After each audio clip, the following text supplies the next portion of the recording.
tabled up and the Speaker and the Isaac. Hii issue about Nadco report. Nadco report, wananchi wa bunge wanataka kujua what is this Nadco report. Na hii Nadco report tumekuwa tukiongelea siku zote. A Nadco report in full, this is a national dialogue committee organization.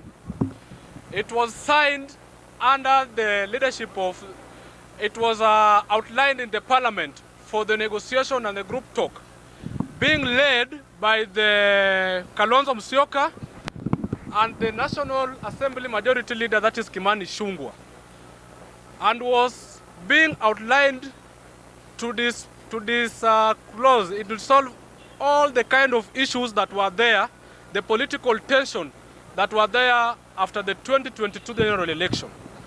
And the recommendation of the Nadco report, a Nadco report itself being the #1 in the 10-point agenda.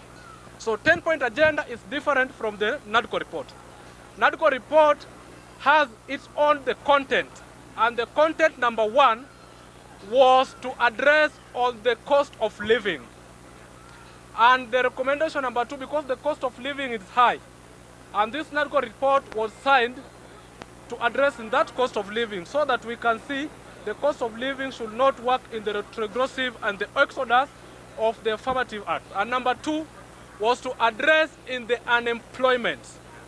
The unemployment rate currently is at 4.7%, of which it is currently at a skyrocketing mode.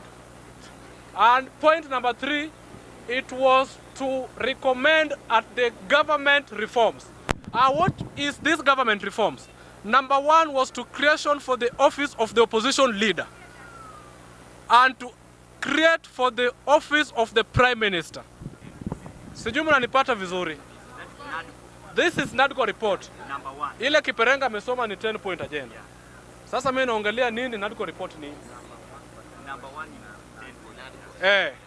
So kitu nyingine ilikuwa ni ku recommend on the, this is a national constituency, non-governmental and constituency development fund. This is NGCDF and the National Affirmative Fund Act. This is NGAAF. Sasa hizi ndio vitu ambaye Nadco report ili entitled to recommend, of which I will not be sorry to say none of them up to now have been yet fully implemented by the President of the Republic of Kenya. Even one. So we know the content of the Nadco report that was signed, and it was meant to be recommended fully, as it was highlighted, because ilikuwa ni maoni ya Wakenya ndio ikafikia kwa the National Assembly, waka outline the Nadco report and being tabled in the framework of 10-point agenda.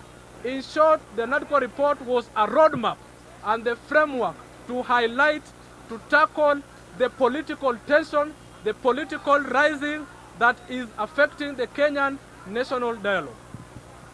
I've been given 1 minute. As I conclude my sentiment is that the content